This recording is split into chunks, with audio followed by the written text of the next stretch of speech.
Hello, 12th class political science students. Welcome back to our channel. In last part, we have done half part of the exercise, half part of the NCERT solution, and we have done 5 questions of the chapter Challenges of Nation Building. And in today's class, we are going to start from the 6th question. I hope last part was completely clear to all of you. So let us start for today's class. Question number 6. We are here. What are the reasons being used by Nehru for keeping India secular? Now, if you are able to understand the meaning of term secular, then only you will be able to answer the question. Right? Do you think the reasons were only ethical and sentimental? पहले तो आपको ये पता होना चाहिए कि secular का मतलब क्या होता है. Secular means secular is a state in which there is no any official religion and people are treated equally on the basis of religion. And state cannot discriminate any person on the basis of their religion specifically. ना तो state का कोई official religion होता है, ना state के base पे discriminate किया जाता है. जितने भी रिलीजन स्टेट में एग्जिस्ट करते हैं उन सभी के पीपल को आप इक्वली ट्रीट करोगे. That state is known as secular state. Right ना. अब आपको समझ आ गया होगा, क्वेश्चन समझ आया होगा कि what were the reasons behind calling India a secular state. And question is, do you think these reasons are only ethical and sentimental? क्या आपको लगता है कि ये रीजन जो थे वो सिर्फ एथिकल थे? एथिकल क्या होता है? नैतिक जिसको बोलते हैं, है ना? या फिर सेंटिमेंटल? क्या सेंटिमेंटल थे कि हमें लोगों के सेंटिमेंट्स को अट्रैक्ट करना था, इसीलिए हम लोगों ने सेक्युलर इमेज इंडिया की क्रिएट कर दी, है ना? और were there some prudential reasons as well? क्या सिर्फ ये एथिकल थे, सेंटिमेंटल थे, या फिर इनके पीछे कोई और भी रीजन था जो प्रूडेंशियल था? Right. So let us discuss the answer. Jawaharlal Nehru has always defended the rights of Muslims and the other minorities in India and has considered them the integral part of the country. Mahatma Gandhi ने हमेशा क्या किया? Defend किया है. Defend मतलब होता है protect करना. He has always tried to protect the rights of the Muslim and not only Muslims but the other communities, minorities also. Right? Because he considered that these minority people are the integral part of our country. And we have seen and we have studied the statement of Jawaharlal Nehru also, in which he says that diversity of India is the beauty of India, or there is unity among diversity. है ना? That's why he promised to deal with the Muslim minority and the other in peaceful and ethical manner, granting them rights and liberties similar to the majority. इसीलिए उन्होंने क्या किया है? इसीलिए उन लोगों ने प्रॉमिस किया that in which manner we are going to deal with minority. We will deal not only Muslim minority but other also in a very peaceful manner, peaceful और ethical manner, granting them rights, जिसमें सभी को rights मिले, and liberties, liberties मिले सारे के सारे minority group को, सिमिलर टू द मेजोरिटी. किसके सिमिलर? जो मेजोरिटी ग्रुप्स हैं, Hindus in India. It means if you are minority, it doesn't mean that you are going to get separate and less rights. No. According to Pandit Jawaharlal Nehru, he promised to all the minority community that they will stay in peaceful and ethical manner, and they will also enjoy all the rights in the state in India which are enjoyed by the majority group, that is Hindu in India. Right? First point is clear to all of you. Second, Nehru clearly knew that for the collective development of the country, it's very important to ensure the development of every community of India. अब देखो क्या है, जब आप development की बात करते हो तो डेवलपमेंट क्या है कि आप अगर एक ग्रुप का डेवलपमेंट कर रहे हो तो क्या होगा? क्या पूरी की पूरी कंट्री का डेवलपमेंट हो जाएगा? No. Because if we consider unity as the beauty of our country, so all the diverse community should be developed. है ना? अब देखो जैसे सिस्टम थ्योरी होती है एक पॉलिटिकल साइंस में, जिसमें क्या होता है कि आपकी बॉडी की तरह, आपकी बॉडी भी क्या है? एक सिस्टम है जिसमें आपके सारे के सारे बॉडी पार्ट्स की ग्रोथ इंपॉर्टेंट है. सपोज आपके एक हैंड की डेवलपमेंट ज्यादा हो रही है और दूसरे हैंड की हो ही नहीं रही, so will you say that your body is developing? No, the same is with the society.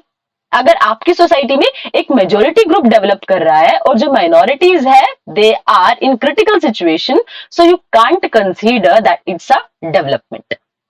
Got it? So उन्होंने क्या बोला कि इंश्योर करना जरूरी है। अगर आप कंट्री में एक्चुअल में डेवलपमेंट चाहते हो तो उसके लिए रिक्वायर्ड है कि हर एक कम्युनिटी का डेवलपमेंट होना चाहिए।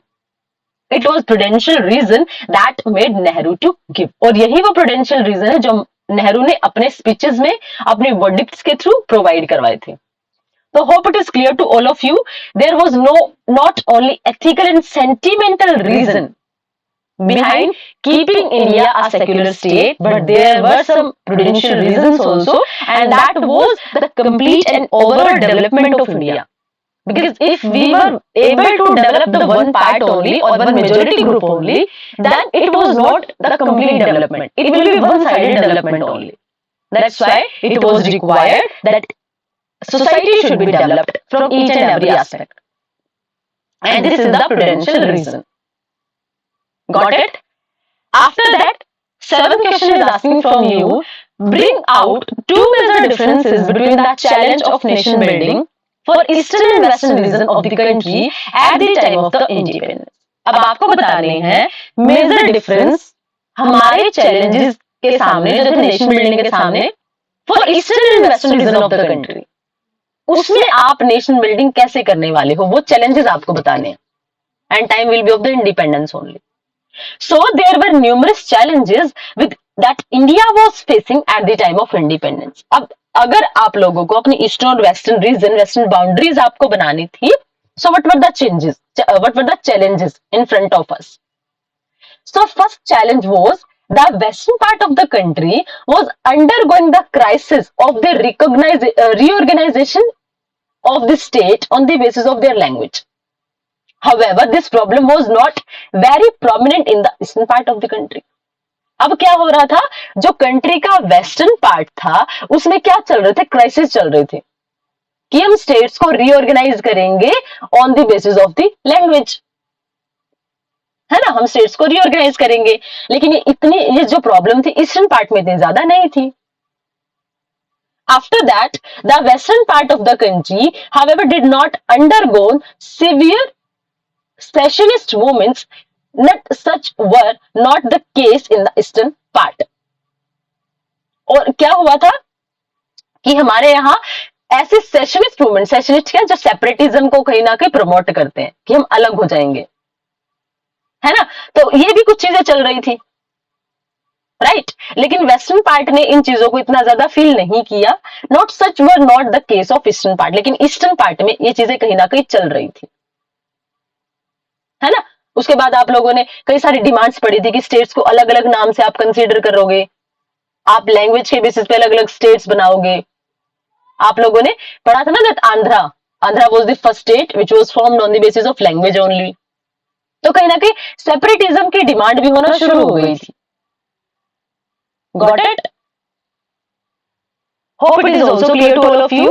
Now, eighth question is, what was the task of the State Reorganization Commission? What was its most salient recommendation? अब देखो, जब ये वाली प्रॉब्लम हुई क्या, नेशन बिल्डिंग की, और उसके बाद लोगों को क्या लगने लगा that there should be separate representation for every language specifically. And that's why the people of our country demanded that there should be separate state for those people who are speaking separate language, different language. And that's why people started movements to get rights. And Andhra was the example of that. Poti Shri Ramlu, you have studied in the chapter that he has started fast also for the same. है ना? And after his death, there were lot of problems, that there were lot of violence in the country. And a lot of demands were arising कि अब हमें भी language के base पे अलग से स्टेट बनना है। इसीलिए अब हम लोगों ने इन सारी प्रॉब्लम्स को टैकल करने के लिए कहीं ना कहीं क्या कर दिया, एक स्टेट रीऑर्गेनाइजेशन कमीशन बना दिया। और इसका टास्क क्या था? इसका टास्क था कि कंट्री में स्टेट्स को रीऑर्गेनाइज करने के लिए बेस क्या होना चाहिए, गॉट इट? सो अब आपसे पूछा गया है what was the task of state reorganisation commission, what was its most salient recommendation, उसकी सबसे इंपॉर्टेंट जो रिकमेंडेशन थी, what were those recommendation? So the government of India formed the state reorganisation commission 1953। हमारी कंट्री ने क्या किया? State reorganisation commission form कर दिया 1953 में। And the primary task of this commission was to draw the linguistic boundary of the country. और इसका सबसे प्राइमरी टास्क, सबसे फर्स्ट टास्क क्या था कि इसको ड्रॉ करनी थी लिंग्विस्टिक बाउंड्रीज कंट्री के अंदर। पहले देखो हमने क्या कर दिया था, according to the ease only Britishers have divided और Britishers have drawn the boundaries of the country. जैसे उनको लगा ना कि ऐसे इजी है एडमिनिस्ट्रेशन करना, तो उन्होंने हमारी कंट्रीज की बाउंड्रीज को सेट कर दिया। But after the independence, now it was the responsibility of our nation builders that how we are going to tackle that problem. और कहीं ना कहीं कंट्री में सभी को लग रहा था कि हमारा भी रिप्रेजेंटेशन होना चाहिए, हमारा भी अलग से आइडेंटिफिकेशन होना चाहिए। क्योंकि प्रॉब्लम क्या हो रही थी कि एक ही पर्टिकुलर प्लेस में बहुत सारे लैंग्वेजेस बोलने वाले लोग रह रहे थे। जैसे हमने क्या पढ़ा था, महाराष्ट्र, गुजरात, ये सारी चीजें थी, है ना। गुजरात में कहीं ना कहीं मराठी लैंग्वेज बोलने वाले भी लोग थे, इसलिए हमने क्या किया, गुजरात को सेपरेट किया और एक महाराष्ट्र अलग से स्टेट बना दिया। इट मीन्स इसके लिए हमने फिर क्या किया, एक स्पेसिफिक कमीशन ही बना दिया, that was state reorganisation commission, and we framed it in 1953। And what was the primary task of this commission was to draw the linguistic boundary of the country. इसका काम था कंट्री की linguistic boundaries को draw करना। अब देखो इसने क्या टास्क किए, the commission prepared its report and accepted the principle that the boundaries of the state should be realigned on the basis of the language. इसने अपनी रिपोर्ट प्रेजेंट की, प्रिपेयर की और एक्सेप्ट किया, क्या एक्सेप्ट किया, that the boundaries of the state they should be realigned and the base of realisation should be the language. क्योंकि क्या होगा कि अगर आपके पर्टिकुलर एरिया में, पर्टिकुलर स्टेट में ऐसे लोग रह रहे जो सिमिलर लैंग्वेज बोल रहे हैं, so they will be able to feel connected with each other, है ना। लीडर्स भी वहीं से आएंगे, तो they will be able to understand the problems. अब अगर मान लिया ऐसे कोई हमारे क्या हो रहा है कि गवर्नमेंट किसी और लैंग्वेज की बन रही है, आप किसी और लैंग्वेज को फॉलो कर रहे हो, तो आपके दिमाग में क्या जाएगा कि हमारा रिप्रेजेंटेशन है ही नहीं, तो हमारी कोई सुनने वाला भी नहीं है। दैट्स व्हाई इसने जो प्रिंसिपल्स प्रोवाइड करवाए वो ये था कि state should be realign and the base of realisation should be language. Hope first point is clear to all of you. And second is, in 1956, the State Reorganization Act was passed that led to the creation of 14 states and 6 union territories. अब हमने क्या किया, finally इसने जो important task किया, that was the submission of its report, and on the recommendation of the reports, on the recommendation of the recommendation of this commission, we created 14 states and 6 union territories in India. Got it? So if someone asks you in MCQ also, it can be asked from you that how many states were there in 1956. So you will have to answer 14 states. And basically the base of all these states was language. Hope it question is also completely clear to all of you. Now, it is said that the nation is to a large extent an imaging community held together by common belief. Actual में क्या बोला जाता है कि जो nation है वो क्या है, एक इमेजिंग कम्युनिटी है जिसमें क्या करते हैं लोग, कॉमन बिलीफ्स को टुगेदर होल्ड करते हैं, जिनके सेम बिलीफ्स होते हैं, सेम हिस्ट्री होती है, उनके सेम एस्पिरेशंस और गोल्स होते हैं, and imaginations are also same. Identify the feature that make India a nation. So what is asked from you कि आप नेशन किसको कंसीडर करते हो, एक ऐसी कम्युनिटी होती है जिसके कुछ common beliefs, common history, common political aspiration और कॉमन इमेजिनेशंस होती हैं। So on the behalf of all these points, how can you say that India is a nation? The features that make India a nation are as given below. वो कौन-कौन से features हैं? सबसे पहले देखो common beliefs, यानी हमारे common trust कौन-कौन से हैं? The Indian people have common beliefs. The festival of Dussehra, Diwali, Holi, etc. are celebrated all over India. मतलब हमारे कुछ common beliefs है ना? अब देखो 26 Jan as a Republic Day we celebrate in all of the India. Independence day all Indian celebrate, common believes है हमारे, है ना। The name of festival may be different from place to place but people have common faith and believe. यानी कि हम जो festival मनाते हैं, हो सकता है आपके स्टेट में वो फेस्टिवल किसी और नेम से सेलिब्रेट हो रहे हो और दूसरे स्टेट में वो किसी और नेम से सेलिब्रेट हो रहे हो, but even then we are having common faith and belief. That's why we can consider that India is a nation, right? Second is common history. अब हमारी हिस्ट्री भी कॉमन है, क्योंकि इंडिया का कोई भी पार्ट है सबके ऊपर ब्रिटिशर्स ने कहीं ना कहीं कंट्रोल किया है ना. We have tolerated the cruelty of Britishers in similar manner. जब इंडिया का नदन पार्ट था, सदर्न पार्ट था, कोई भी था. सो ये हमारी क्या है, कॉमन हिस्ट्री है. So the people of India have a common history also. Every Indian is proud of its ancient part, which was known as the golden age in history. और एक क्या चीज है, हम लोग बोलते हैं ना कि भारत सोने की चिड़िया था. Every person of India will feel proud on this statement, है ना. ये वही कुछ कॉमन हिस्ट्री है जो हम सभी एक्सेप्ट करते हैं, जिस पर हम प्राउड फील करते हैं. And by the common history, we all are connected, and we say that India is united. Right? So we are having common history also. After that, political aspirations. अब हमारी aspiration जो politics से हम चाहते क्या हैं, what are desires, वो भी हमारे similar है. अब देखो वो कैसे, the India have been supporters of democratic institutions from the ancient time. During the Vedic period, there were Sabha and Samiti.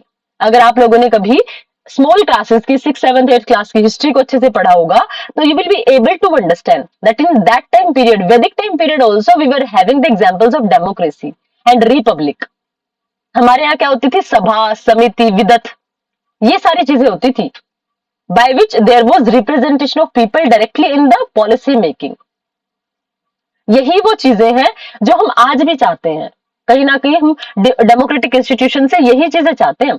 And we are the followers and supporters of democratic institution from the Vedic time period only. Got it? So यही common aspirations भी है हमारी complete country की. After that, the most important thing, one geographical entity. कि आप चाहे किसी भी पार्ट में रह रहे हो, आप कश्मीर में रह रहे हो तो भी आप इंडियन हो, कन्याकुमारी में रह रहे हो तो भी आप इंडियन हो. Right? India from the Himalayas to Kanyakumari is one geographical entity. Monsoon is awaited by the people all over India. It binds the people together.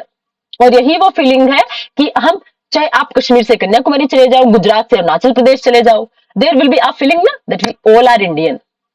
क्यों? क्योंकि एक जियोग्राफिकल एंटिटी है जो हमें एक कहीं ना कहीं एक थ्रेड में बाइंड कर देती है ना. और यही जैसे मॉनसून है, मॉनसून का पूरी कंट्री को वेट रहता है. Right? So we are having a geographical entity also, and on the behalf of all these points, we can say proudly that yes, India is a nation. Hope this question is also clear to all of you. Now, question 10, that is the last question. In the history of nation building, आपको एक paragraph given है, उसको paragraph को study करके आपको answers provide करवाने हैं. So in the history of nation building, only the Soviet experiment bears comparison with the Indians.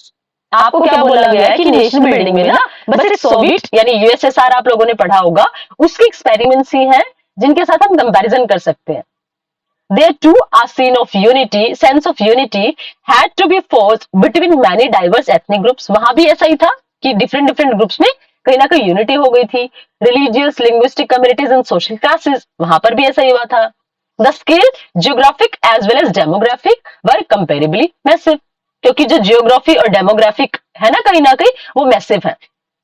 The raw material the state had to work with was equally unpropitious. A people divided by faith and driven by debt and disease. अब इसमें क्या पूछा गया, जो raw material हमारे state का है, that had to work, हमने क्या उसके साथ वर्क करना था. क्योंकि क्यों करना था कि जो हमारे जो पीपल हैं, uh people divided by faith, क्योंकि जो लोग हैं वो डिफरेंट फेथ पे डिवाइडेड है, एंड ड्रिवन बाय डेप्ट एंड डिजीज, यानी जो सोसाइटी में कहीं ना कहीं डाइवर्सिटी है उसके बिहाफ पे जो डिजीज क्रिएट हो गई है, डेप्ट क्रिएट हो गई है, उसके साथ हमें क्या करना है, डील करना है, स्टेट को उसके साथ वर्क करना है. Right? This statement is given by Ramchandra Guha.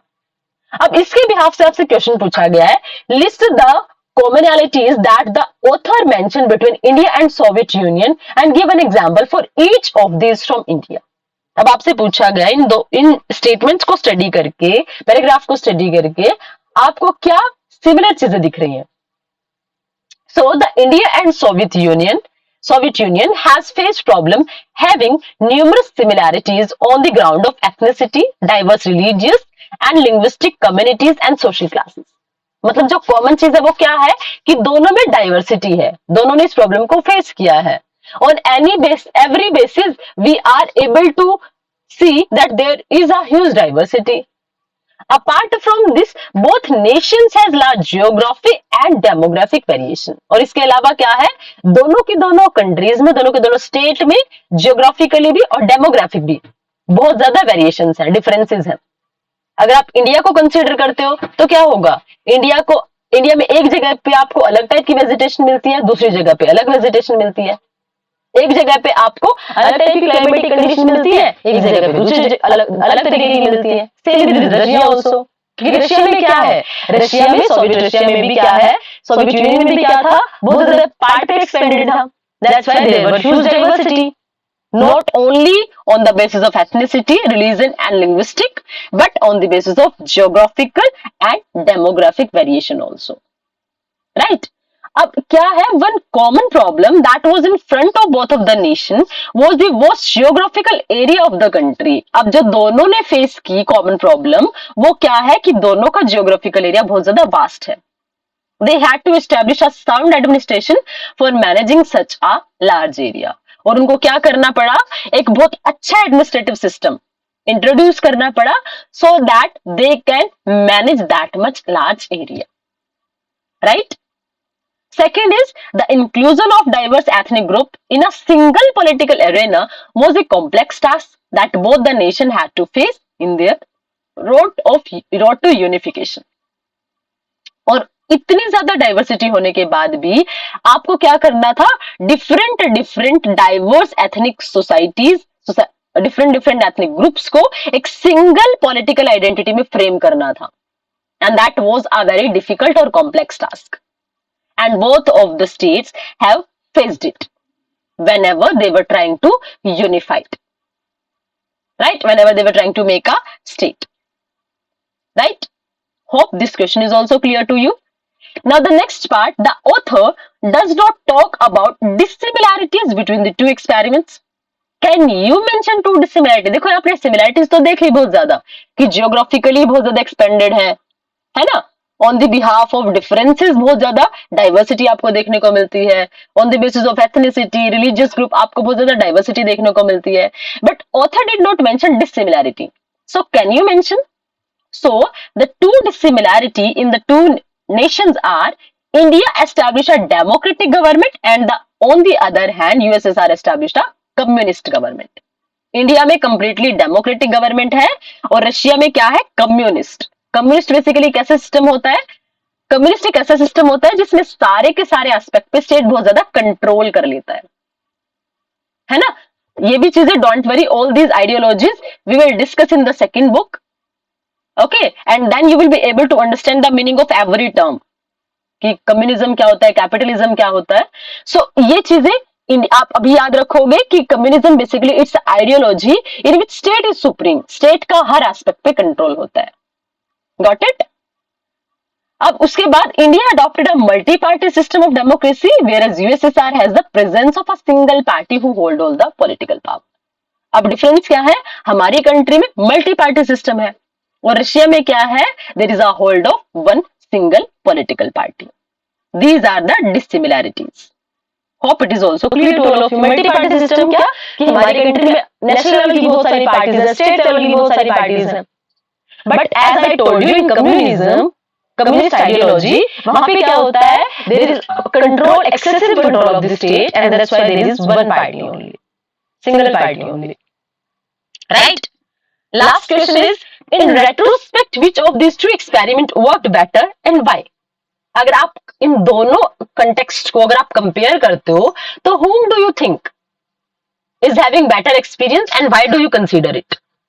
So comparing the two nations, we can say that the experience with India worked out better. हम consider कर सकते हैं कि इंडिया के experiments ना ज्यादा better outcomes लेके आए हैं. And by which thing you will support your answer? That India is a democratic nation where people have common rights and liberties.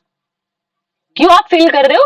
क्योंकि इंडिया में क्या है, इंडिया एक डेमोक्रेटिक नेशन है जहां लोगों के पास कॉमन राइट्स है और कॉमन लिबर्टीज है.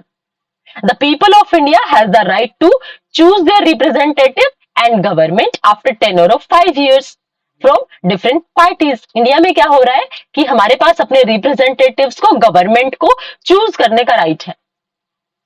हमारे यहाँ 5 साल का टाइम पीरियड होता है ना, उसके बाद री इलेक्शन होते हैं.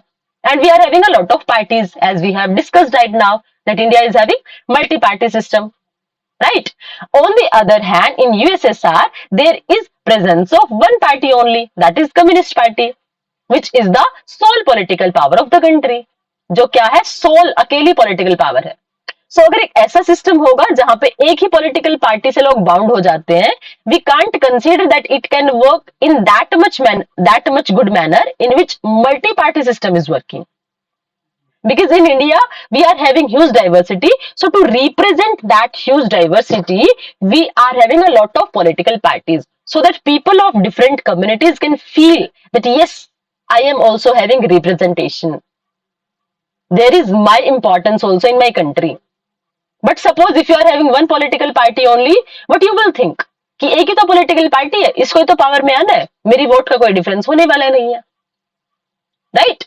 So with the examples of both of the countries, although we can't deny that in economic aspects we are able to see that Russia is a big economy, but if you will see the actual position on the social background, what you will be able to find that Indian context is working in a very better manner way, and the experiment of India is successful also.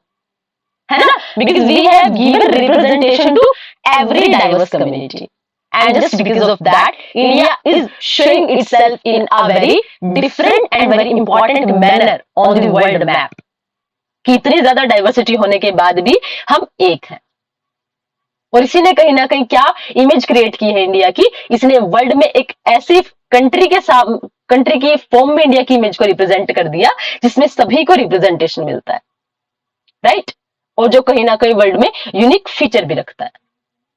That's why we can go with the statement that Indian experiments work better in comparison of USSR. Right? Hope every question, every single term, every single word is completely clear to all of you. Even now, if you are having any kind of doubts and queries, you can ask your doubts and questions in comment section. Okay, next chapter we will start from next video. Till then, revise the chapter, keep learning, stay connected. Thank you. Thanks a lot.